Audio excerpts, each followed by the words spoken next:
90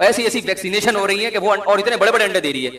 تو ہر چیز کی نسل کو بڑھایا جا رہا ہے. تو جو مقصود کائنات ہے وہ تو اصل ہے, اور رزق کی کمی نہیں ہوگی. اس لیے کہ اس کے بارے میں جو کیلکولیشن ہے نا, جو صحیح کیلکولیشن ہے, جو یورپ اور امریکہ کے جو ماہرین کی کیلکولیشن ہے, وہ کیلکولیشن یہ ہے کہ آبادی بڑھنے کی جو اسپیڈ ہے, وسائل بڑھنے کی اسپیڈ اس سے کئی گنا زیادہ ہے.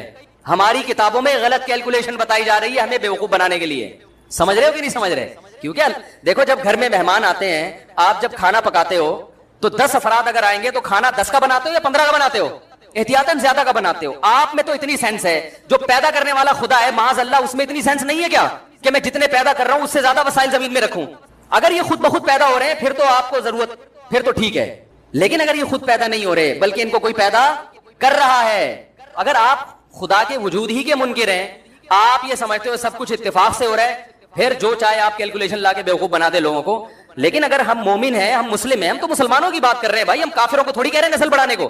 تو پھر یہ پیدا ہوتے نہیں ہے بلکہ پیدا کیا جاتا ہے, اور جو کرتا ہے وہ ان کی ضرورتوں سے واقف ہے. ضرورت سے واقف نہ ہوتا تو پیدا ہوتے ہی ماں کی چھاتیوں میں دودھ نہ پیدا کرتا. اور یہ بھی ذہن میں رکھو, یہ کہتے ہیں اتنے بچے کی تربیت نہیں ہو سکتی, یہ جب تھا کہ جب اکٹھے 10-20 پیدا ہو جاتے, ایسا نہیں ہوتا. ایک بچہ پیدا ہوتا ہے تو قدرت کی طرف سے ٹائم ہوتا ہے, وہ دوبارہ نہیں پیدا ہو سکتا. 1.5 سال 2 سال 3 سال 4 سال یہ خدا کی طرف سے خود بخود اس میں فاصلہ ہو جاتا ہے. یہ آپ کے اختیار میں نہیں ہے, یہ خود بخود ہوتا ہے. تو یہ فیصلہ اللہ کرتا ہے کہ کتنے دینے اس کو. آپ اگر کرو گے تو یہ قدرت کے فیصلوں میں ٹانگ اڑانے والی بات ہوگی, جس سے آپ کو انفرادی سطح پہ بھی نقصان ہوگا اور قدرت آپ سے اجتماعی سطح پہ بھی انتقام لے گی. تو جو کہتے ہیں نا 10 بچے ہائے کیسے پل رہے ہوں گے, بھائی ان کے 10 بچے ہیں تو پہلا بڑا ہو کے بالغ ہو کے, بھائی جب 10واں آیا تھا تو پہلا بڑا ہو کے بالغ ہو کے وہ بہت سے کاموں میں ہاتھ بٹا رہا ہے. لوگ کہتے ہیں برساتی مینڈکوں کی طرح بچے پیدا ہو رہے ہیں. برساتی مینڈک ٹر ٹر ٹر کرتے ہوئے اکٹھے ہوتے ہیں, صحیح ہے نا. بچے اکٹھے نہیں ہو جاتے, زیادہ زیادہ ٹوئنس ہو جاتے ہیں, 2 ہو جاتے ہیں, اس سے زیادہ نہیں ہو سکتے. ہوتے ہیں وہ گینز بک آف ورلڈ میں, پھر وہ ایسے ہیں 5 بھی اکٹھے ہو گئے تو, لیکن ہوتا نہیں ہے ایسے. تو وہ قدرت کی طرف سے خود بخود ہے. تو یہ سارے ایک نیچرل چیزیں ہیں, قدرتی چیزیں ہیں. ان میں ان لبرل لوگوں کے دلائل سے متاثر ہو کر اپنے خاندان کو تباہ و برباد نہ کرو. بڑھاپے میں یہ بیچارے لبرل لوگوں کی زندگی جا کے دیکھو, میں نے تو دیکھی ہے. بڑے پڑھے لکھے ہوتے ہیں, بہت پڑھے لکھے, اپنا بڑھاپا میرے سامنے آ کے شیئر کرتے ہیں, جو میں آپ کے سامنے کیا بتاؤں. بتا رہے ہوتے ہیں کہ ہم پار یہ ڈگری یہ بھی ڈگری یہ بھی ڈگری. بچے ایک آدھی تھے جو بڑی تربیت یافتہ PhD کروا دیا, لیکن ایک امریکہ میں ایک لندن میں بیٹھا ہوا ہے, میں اکیلا یہاں دیواریں میں ڈگریاں دیکھ دیکھ کے خوش ہو رہا ہوں. یہ نیچرل خوشیاں ہیں, بچوں کی شادیاں. ہمیں تو ہم کہتے ہیں بھائی یہ جو عید بقرعید کا مزہ ہے یہ تو اسی گھر میں جس گھر میں بچے ہوں. بچے ہوتے ہیں تو خدا کی قسم گائے لانے کا بھی مزہ آتا ہے, دمبے لانے کا بھی مزہ آتا ہے. کیا خیال ہے, بچوں کو لے کے جاؤ سوراب گوٹ, مزہ نہ آئے پیسے واپس. ان کی آپس کی باتیں دیکھو کیسی ٹائٹ ہوتی ہیں. تو تمہیں گورے خود بیچارہ تباہ ہو گیا, اس کے پاس ہدایت نہیں ہے, وہ خود بھی تباہ ہو رہا ہے. یہ لبرل لوگ تمہیں بھی کیا کر رہے ہیں, تباہ کر رہے ہیں. تمہیں مولوی سیدھا راستہ بتائے گا جو قرآن و سنت کی روشنی میں ہے. تو یہ سمجھ میں آ گیا, اولاد یہ پینلٹی نہیں ہے کہ آپ گناہوں کی سزا تھی کہ آپ کے یہاں بچہ پیدا ہو گیا. یہ قدرت کا کیا ہے, تحفہ یہب, گفٹ دے گا تمہیں, ہبا کر رہا ہے. کہاں سے کہاں بات چلے گی بھائی, جلدی سے بتاؤ, بس بات کو سمیٹ کے ختم کروں میں. تو میں یہ کر رہا تھا میرے بھائی کہ ماں باپ ملتے ہیں, بتاتے ہیں ہمارا بچہ ڈاکٹر بن رہا ہے, ہمارا بچہ یہ, تو بڑے خوش ہوتے ہیں, میں بھی دعائیں دیتا ہوں. لیکن میرے بھائی یہ فخر کی چیزیں نہیں ہیں. اگر آپ کا بچہ ڈاکٹر بن رہا ہے اچھا والا, ابا اما سے بات کی ہے, شادی کی, تو ابا کہہ رہے ہیں education complete, actually education complete ہو جائے تو ہم آپ کی شادی اس سے کر دیں گے. لڑکے نے اپنے ابا اما سے بات کی, ابا اما نے کہا ہمیں آپ کی شادی پہ کوئی اعتراض نہیں ہے, ایکچولی پہلے آپ کی ایجوکیشن کمپلیٹ ہو جائے پھر ہم آپ کی شادی کر دیں گے. تو بھائی اگر آپ یہاں بھی مولویوں کے چکر میں پڑو گے تو مولوی قرآن کا ریفرنس دے گا کہ ان یکونوا فقراء یغنیہم اللہ من فضلہ. نکاح کے بعد سب سے بڑا مسئلہ مالی معاشی کھڑا ہوتا ہے. پیسہ تو, ایجوکیشن تو بات کی چیز ہے. تو قرآن کہہ رہا ہے اپنی اولادوں کا نکاح کرا دیا کرو, اگر یہ فقیر ہوں گے اللہ اپنے فضل سے ان کو غنی کر دے گا. بات نہیں آ رہی میرے خیال ہے کھوپڑی شریف میں. لیکن جو کام شیطان نے کیا تھا وہی کام آج کل ماشاءاللہ پیرنٹس جو یہاں بیٹھے ہوئے ہیں ان کے علاوہ کی بات کر رہا ہوں, وہ کر رہے ہیں. سمجھ آ رہی بات, وہ ان کے علاوہ سب یہی کر رہے ہیں. جو بیان سنیں گے یا جو ابھی بیٹھے ہوئے ہیں ان کے علاوہ سب کیا کر رہے ہیں, وہ یہی کر رہے ہیں. ایکچولی بیٹا پہلے یہ تو ہو جاؤ, پہلے یوں تو ہو جاؤ بیٹا, پھر جب زنا میں پڑتا ہے, لڑکیوں سے دوستیاں, لڑکیوں کی عمریں, کتنے لوگ اپنے دکھڑے سنا کے گئے ہیں. ہم نے بچی کو میڈیکل سائنس میں ایڈمیشن دلایا, بچی 9 عمر تھی, رشتے آ رہے تھے, جب پڑھائی مکمل کی ہے, میڈیکل سائنس کی ایجوکیشن بھی کوئی آسان نہیں ہے, وہ ویسے ہی بیڑا غرق کر دیتی ہے. میں یہ نہیں کہہ رہا کہ پڑھے نہیں آپ, بیڑا غرق, وہ پھر بیڑا صحیح بھی ہو جاتا ہے جب آپ دوبارہ پڑھائی چھوڑتے ہیں. تو جب آپ ڈاکٹر بنیں گے تو پھر تو جب سرنج لے کے, سوری استغفر اللہ, یعنی میں کہہ رہا تھا لگانے کے بجائے میں کہہ رہا تھا نچوڑنا شروع کریں گے, لیکن وہ تو لگا رہے ہوتے ہیں, نچوڑ نہیں رہے ہوتے. بعض دفعہ لے رہے ہوتے ہیں, وہ نکال رہے ہوتے ہیں, لیکن اللہ کا شکر ہے ابھی بھی لگا زیادہ رہے ہوتے ہیں, نچوڑ کم رہے ہوتے ہیں. تو کتنے لوگ ہیں بھائی, کیا جب لڑکی کی عمر کم ہوتی ہے اس میں ایک اٹریکشن ہوتی ہے. لڑکا لڑکی میں سب سے پہلے اس میں اٹریکشن دیکھتا ہے, ایجوکیشن کو سیکنڈری رکھتا ہے. آپ مجھے بتاؤ, یہ باتیں میں کرتا ہوں, لوگ کہتے ہیں یہ مولوی صاحب دیکھو کیسی الٹی الٹی باتیں کر رہے ہیں, جو گراؤنڈ ریئلٹی وہ بتا رہا ہوں. آپ کے پاس کوئی بہت بڑی ایجوکیٹڈ لڑکی ڈاکٹر, اور یوں سمجھے کہ ابھی اس کو نوبل پرائز ملنے والا ہے, آگے میں اس کے حسن کا نقشہ نہیں کھینچتا آپ کے سامنے, اندھیرے میں نظر نہیں آتی وہ, ٹھیک ہے نا, اتنی بلیک, اور وزن اس کا اتنا ہو گیا ہے. ایک مثال دے رہا ہوں میں, ایسا ہوتا نہیں ہے, بالکل آپ کو اس میں کوئی جو نسوانی حسن ہے وہ نظر ہی نہیں آتا. آپ کرو گے شادی؟ جب آپ نہیں کرو گے, یا جتنے بیٹھے ہوئے ہیں نا, میرا خیال ہے کوئی ایک بھی نہیں کرے گا. ویسے تو یوٹیوب پہ کلپ بنا رہے ہوں گے, ایکچولی ہمیں ایسی لڑکیوں سے شادی کرنی چاہیے جن کو سوسائٹی میں کوئی لفٹ نہیں کرا رہا ہے, ایکچولی ٹوپی ڈرامے بہت ہو جائیں گے, تو کرنا. پھر یہ انسان کی نیچر ہے, نیچر کو تھوڑی چینج 2-4 آدمی چینج کر لیں گے, میجورٹی تھوڑی کرے گی. لڑکی جب کم عمر ہوتی ہے بھائی, بدصورت بھی ہونا, اس میں ایک اٹریکشن ہوتی ہے, نسوانیت ہوتی ہے, مرد اس کی طرف جائے گا. لیکن جہاں ایج زیادہ ہونا شروع ہو گئی تو کچھ تو بہت ہوتی ہے, ٹھیک ہے, جو وہ 60-70 سال تک بھی فٹ رہتی ہیں, میجورٹی ایسی نہیں ہوتی. اس میں اٹریکشن ختم ہونا شروع, اٹریکشن کی جگہ ایجوکیشن آ جاتی ہے. آدمی کہتا ہے میں نے ایجوکیشن سے شادی تھوڑی کرنی ہے بھائی, وہ ایجوکیشن کو ثانوی رکھتا ہے. مرد کی فطرت بتا رہا ہوں, وہ ایجوکیشن سیکنڈری ہے. ہاں اٹریکشن بھی ہو, ایجوکیشن بھی ہو, اس کو ترجیح دے گا. پہلے کس کو دیکھتا ہے. کتنے ماں باپ نے اپنی بیٹیوں کا ہمیشہ کے لیے بیڑا غرق کر دیا. لبرل لوگوں کا ان کے پاس اس کا کوئی حل نہیں ہے سوائے اس کے کہ وہ کہتے ہیں میرج سسٹم یہ آپ کا بنایا ہوا سیٹ اپ ہے, بوائے فرینڈ رکھے. کیا ضرورت ہے بھائی یہ شادی مادی ہو, تو یورپ کوئی مر گیا کیا, وہ تو پھر بھی یہی سسٹم کے تحت چاند پہ پہنچے ہیں وہ لوگ. سمجھ میں آ رہی ہے بات؟ تو بھائی ان کے یہاں اچھائی برائی کا کرائٹیریا کچھ اور ہے, ہمارے یہاں معیار کچھ اور ہے. ہمارے یہاں پہلے عقیدہ توحید ہے, پھر عقیدہ رسالت ہے, پھر جناب ہم تقدیر پر ایمان بھی رکھتے ہیں, پھر ہم سمجھتے ہیں اللہ ہے جو روزی دیتا ہے روزی چھینتا ہے, پھر ہم شراب کو حرام سمجھتے ہیں, پھر ہم نماز کی پابندی کو فرض سمجھتے ہیں, رمضان کے روزوں کو فرض سمجھتے ہیں, رشتہ داری جوڑنے کو فرض سمجھتے ہیں. یہ ساری ٹینشنیں تو ہمارے ہیں, ان کے یہاں تھوڑی ہے. ہمارے اچھا بننے کے لیے بہت سارے پاپڑ بیلنے پڑتے ہیں. گوروں کے اچھا بننے کے لیے بات کرنے سے پہلے تھینک یو, بات کرنے کے آخر میں تھینک یو, اور پیسوں کا لین دین بس صاف رکھو, ٹیکس ٹائم پہ دیا کرو, یہ جنت الفردوس میں جائے گا. ہمارے یہاں تو بڑی لمبی چوڑی فہرست ہے نا اچھا بننے کے لیے. نماز بھی ہے, فجر میں اٹھنا پڑے گا, پھر جناب سردیوں میں وضو کرنا پڑے گا, رمضان کے روزے, اور بڑے پھر حج بھی ہے سال میں ایک دفعہ, پھر زکاتیں بھی ہیں, پھر قربانی بھی ہے, پھر جو ہے نا وہ بیوی کے ساری زندگی کے خرچے اٹھانے, پھر بچوں کے خرچے اٹھانا. بہت بہت بڑا مسئلہ ہے ہمارے یہاں, اچھا بننا آسان نہیں ہے. تو یا تو وہ بن جاؤ یا کیا بن جاؤ, یہ والا سسٹم لے لو, دونوں میں آدھی ٹانگ ادھر, ایک ٹانگ ادھر ایک ٹانگ ادھر, یہ دنیا. تو وہ انہوں نے بتایا کہ بھائی وہ ایک بچہ جو تھا نا انگریزوں میں, اسے کیا ہوا ہے کہ وہ سائیکل لے کے گھر کے گرد گول گول چکر لگانا کمرے میں شروع کر دیا اس نے سائیکل. اب ماں باپ نے کبھی اس کو اس طرح دیکھا نہیں تھا کہ کبھی اس نے اس طرح سے سائیکل چلائی ہو. تو اس کے والدین آئے, انہوں نے سمجھایا کہ بیٹا یہ کیا ہو گیا, بیٹھے بیٹھے چکر لگا رہے ہو, غلط ہے, چکر آئیں گے گر جاؤ. بیٹے کو سمجھ میں نہیں آیا. اب انگریز آپ کو پتا ہے ہر چیز میں ریسرچ کرتا ہے. ماں باپ پریشان ہوئے کہ یار ایسا کبھی اس نے کیا نہیں ہے, کوئی مسئلہ ہے بھائی, ڈاکٹر کو فون کیا جائے. نفسیاتی ڈاکٹر آیا, بچے کی پوری ہسٹری پڑھی اس نے, اس کا ریزلٹ جو اسکولوں میں کیا کارکردگی رہی ہے, کوئی مسئلہ تو نہیں ہے بھائی. پورے سال کی رپورٹیں پڑھی, پوری رپورٹوں کے بعد اس نے کہا کہ بھائی ایسا ابھی تک کوئی ایب نارملٹی والا کیس سامنے آیا نہیں ہے. پھر کیا مسئلہ ہے اس کے ساتھ, گھومے جا رہا ہے. بچے کو 2-3 دفعہ سمجھایا, پھر بھی بچہ نہیں رکا, پھر بھی گھومے جا رہا ہے. پھر اپنے سے بڑے ڈاکٹر کو فون کیا اس نے کہ بھائی یہ کیس میری سمجھ میں آنے والا, بولو بھائی نہیں. تو بڑے بڑے ڈاکٹر آ گئے, ہے تو لطیفہ لیکن ظاہر ہے کچھ فرضی واقعات بھی ہوتے ہیں, مگر ان سے جو سبق دیا جا رہا ہوتا ہے نا وہ سبق درست ہوتا ہے. وہ بڑے بڑے ڈاکٹر آ گئے, وہ لکھ رہے ہیں بھائی یہ کیا مسئلہ ہے اس بچے کے ساتھ, اس کی پوری ہسٹری پڑھ رہے ہیں. ماں پہ ریسرچ شروع ہو گئی کہ ان کے ددیال ننیال میں کوئی دماغی مریض تو نہیں گزرا. بارہ ڈاکٹر لوگ عاجز آ گئے. محلے میں قریب میں ایک پٹھان قاری صاحب رہتے تھے, ان کو پتا چلا, وہ آئے, ایک تھپڑ لگایا بچے کو رکھ کے, بولے انسان کا بچہ بن بیٹھ جا آرام سے. بچہ ایک دم سائیکل روک کے آرام سے بیٹھا وغیرہ, سوری قاری صاحب. دیکھو کتنا آسان کیس تھا, اس بچے کو ایک زوردار جھانپڑ کی ضرورت تھی. تو ہم پاکستان میں اکثر نفسیاتی کیس اس طریقے سے کیا کر لیتے ہیں. میرے پاس کالز آتی ہیں امریکہ سے کہ بھائی بچہ یوں ہے, وہ اصل میں ایکچولی بچہ صبح صبح اٹھ کے پتہ نہیں عجیب عجیب سی آوازیں نکالتا ہے ہیں اس طرح کے ہوتے ہیں کیسز. بچہ یہ کرتا ہے اسکول میں. میں ان سے کہتا ہوں بھائی 2-3 طبیعت سے چماٹ لگا.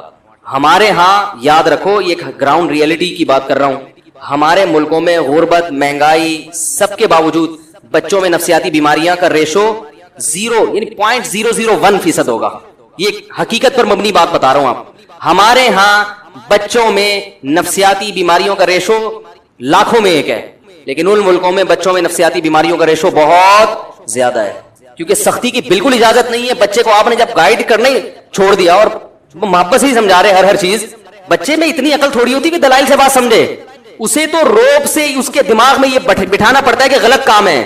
اپنی باتیں بتانی نہیں چاہیے, لیکن ایسے واقعات جن سے لوگوں کو فائدہ ہو, میرا خیال ہے ان سے کو شیئر کرنے میں کوئی حرج نہیں ہے. مجھے یاد ہے میرے ایک بچی تھی 5-6 سال کی, اس نے کہیں پرس سے 5 روپے نکال لیے. پرانی بات ہے 4-5 سال پرانی, ویسے ہی نکال لیے کچھ لینے کے لیے. اس پہ میں نے اسے معاف نہیں کیا. میں نے زندگی میں پہلی دفعہ کسی بچے پہ ہاتھ اٹھایا ہوگا, اور میں نے اس کو 2 تھپڑ بہت زور سے لگائے. بعد میں پھر تلافی بھی کی, اس کو دکان لے گئے, چیزیں دلائیں, گھمانے پھرانے. تلافی کرنی چاہیے. جب بھی آپ اینٹی بایوٹک دیتے ہیں تو پھر ڈاکٹر طاقت کی بھی کچھ دوا دیتا ہے نا, کہ بھائی اس کے جو سائیڈ افیکٹ ہیں اس کی کیا ہو. بغاوت جب پھیلتی ہے جب آپ سختی کریں اور پھر محبت سے اس کی تلافی نہ کریں. یہ کیوں کیا؟ اس لیے کہ اس کے لاشعور میں یہ بٹھا دیا جائے کہ یہ معمولی جرم, بولو بھائی, نہیں ہے, یہ معمولی جرم. اس کے بعد سے اب تک الحمدللہ جتنے مرضی پیسے میرے پڑے ہوئے ہوں میز پہ, مجھے یہ اطمینان ہوتا ہے کوئی بچہ اسے ہاتھ, کیونکہ یہ خبر پھر تمام بچوں میں پھیل گئی. بات آ رہی ہے سمجھ میں؟ انگریز کے پاس یہ آپشن نہیں, تو لاشعور میں بیٹھ جاتی ہے ہمیشہ کے لیے کہ بھئی یہ, حالانکہ وہ 5 روپے کی کیا اوقات ہے, لیکن یہ جتنے بڑے بڑے چور ہیں میرے بھائی, یہ 5 روپے سے ہی بنتے ہیں چور. تو اب اس موقع پر اگر میں دلائل سے بات سمجھاتا, سمجھ میں آنے کا امکان بھی تھا اور یہ بھی امکان تھا کہ سمجھ میں نہ آتا, دونوں چیزیں. تو یہ اتنا بڑا جرم ہے کہ اس میں ہم دوسرا آپشن, اس کا رسک نہیں لے سکتے ہم. سمجھ میں آ رہی ہے بات؟ یہ رسک نہیں لے سکتے ہم. جو تھپڑ کے سائیڈ افیکٹ ہیں ان کی تلافی ہو سکتی ہے, یہاں نرمی کے جو سائیڈ افیکٹ ہیں ان کی, اگر وہ خود سے قدرت نے پورے نہ کیے, ان کی تلافی بہت مشکل ہے. پھر تو بہت سی نفسیاتی بیماریوں کا علاج کیا ہوتا ہے بھائی. میں نہیں کہہ رہا بلا وجہ بچوں کو تھپڑ مارنا شروع کر دیں, بچوں کو پہ ہاتھ اٹھانا بہت ہی بری حرکت ہے, بہت بری حرکت ہے. بچوں بگڑتے بھی ہے اس سے زیادہ. جو کام محبت سے ہوتا ہے وہ سختی سے نہیں ہوتا, لیکن بعض دفعہ سختی کرنی پڑتی ہے. بچہ کہیں چوری کرے, اسی طرح یاد رکھو بچہ اپنے بڑوں میں سے کسی سے بدتمیزی کرے, یہ قابل معافی جرم نہیں ہے. آپ کے اس سے کیا ہو گیا اگر اس نے بدتمیزی سے بات کر لی ابا سے یا اماں سے یا چاچا سے یا ماموں سے یا خالہ سے, تو کیا ہو گیا؟ وہ کوئی فرشتے ہیں کیا, ان سے غلطی نہیں ہو سکتی؟ اصل میں بچے کو تربیت کی ضرورت ہے, اور تربیت کون کرتا ہے؟ بڑے. اگر اس کے دل میں بڑے کا احترام نکل گیا, تربیت کا آپشن ختم. اور احترام نکلتا کیسے ہے؟ بدتمیزی سے. بھائی جان جب وہ بڑے سے بدتمیزی سے بات کرے گا تو احترام رہے گا اس کے دل میں. مجھے ایک بات بتاؤ, پولیس آفیسر آپ کے پاس آتا ہے اور آپ اس سے بدتمیزی سے بات کرتے ہو, تو اس کا مطلب آپ کے دل سے پولیس کا احترام ختم. تو آپ کے پاس پیٹھ پیچھے جو مرضی کہتے رہو, اس کے سامنے آپ کے پاس تمیز سے بات کرنے کے علاوہ کوئی اور آپشن نہیں ہوتا, کوئی آپشن نہیں ہوتا آپ کے پاس. تو جو بھی بڑے ہیں خاندان کے, اگر آپ اپنے بچوں کو انسان کا بچہ بنانا چاہتے ہیں تو آپ ان سے یہ کہیں کہ بھائی جو بڑے ہیں نا, غلط ہو صحیح ہو, یہ ہمارا مسئلہ ہے, یہ آپ کا مسئلہ نہیں. آپ کے ساتھ اگر ظلم ہو تو بیٹا آپ نے تمیز سے آ کے کمپلین کروا دینی ہے, ٹھیک ہے نا, بس. اس سے زیادہ آپ کے پاس کوئی دوسرا آپشن نہیں. اسی طرح بچہ اگر علماء کے لیے بدتمیزی کے الفاظ استعمال کرتا ہے تو بھی یہ بہت بڑا جرم ہے, کیونکہ ایک دفعہ علماء کے خلاف بولنا سیکھ گیا, ساری زندگی مذہب سے محبت نہیں کرے گا. کسی عالم کا بیان, کسی عالم کی تقریر اس پہ اثر نہیں کرے گی, وہ ہر وقت اس میں بیٹھ کے کیڑے نکالتا رہے گا. ہر وقت کیا کرے گا؟ اس لیے میں کہتا ہوں اپنے بچوں کو انجینئر سے بولو بھائی بچائیں. ایک دفعہ بدتمیز بن گیا نا وہ, یہ فلانے مولوی ایسے, فلانے ایسے, فلانے بزرگ ایسے, بزرگ سب زندہ لاشیں ہیں, یہ ڈائلگ بچے نے سیکھ لیے, وہ انجینئر کا بھی نہیں رہے گا. صحیح ہے نا. چلو وہ ایک نیا فرقہ لاتا تو ہم کہتے, نیا فرقہ لایا ہے تو ہم کہتے اسی کے پیچھے چلے, تو وہ اس کے پیچھے بھی نہیں چلے گا, کل اس میں بھی کیڑے نکالے گا وہ. تو یہ ایک مزاج بنتا ہے. تو یہ جرائم قابل معافی نہیں ہوتے. تو چوری نہ کرنے دیں اس کو, بڑوں سے بدتمیزی نہ کرنے دیں. باقی سب چیزیں ایسی ہیں جن کا علاج ہو جاتا ہے, سب سیٹنگ پہ آ جاتی ہیں چیزیں, سمجھ رہے ہیں. ایک صاحب تھے, ان کا بچہ سست بہت تھا, 1 گھنٹہ لگاتا تھا صبح اٹھ کے لیٹرین جانے میں, اور وہاں جا کے پھر پولیس بلوانی پڑتی تھی کہ باہر آ جا, کیا کر لے بھائی, باہر آ جا. تو وہ بھی پریشان اپنے بچے کے بارے میں. تو میرے پاس آئے, میں نے کہا محبت سے سمجھائیں, یہ کریں. جب نہیں آئی نا سمجھ میں, تو میں نے ان سے کہا کہ دیکھیں, ہم جہاں پڑھا کرتے تھے مدرسے میں, وہاں قریب میں ایک بیکری تھی. ان واقعات سے یہ قرآن و حدیث ہی کو میں, یہ تو قرآن و سنت ہی کا حکم ہے نا. تربیت کیسے کرنی ہے یہ تو پھر اپنے عرف کو دیکھ کے بتایا جائے گا نا. تو ہمارے پڑوس میں ایک بیکری کی دکان تھی, کچھ لوگوں نے کھولی, پنجاب سے فیملی آئی تھی تو انہوں نے, وہ بڑا اچھا بزنس کر رہے تھے, تو انہوں نے اپنے بیٹے کو بھی بلا لیا کہ بھائی تم بھی آ جاؤ دکان پہ, ہمارے ساتھ کیا کرو, کاروبار میں ہاتھ بٹاؤ. اب وہ بیٹے کی عمر ہوگی میرا خیال ہے 18-20 سال. تو مجھے یاد ہے وہ پنجابی فیملی تھی, اور آپ کو پتا ہے پنجاب کے لوگ بزنس میں بڑی جان لگاتے ہیں, ایسے سستی برداشت نہیں کرتے وہ لوگ. تو وہ جو نیا آیا نا پنجاب سے, ہم جا کے کہہ رہے ہیں بھائی کیک رس دے دیں آدھا کلو یا 1 پاؤ, وہ جا رہا ہے شیشے کھول رہا ہے, پھر یوں کر کے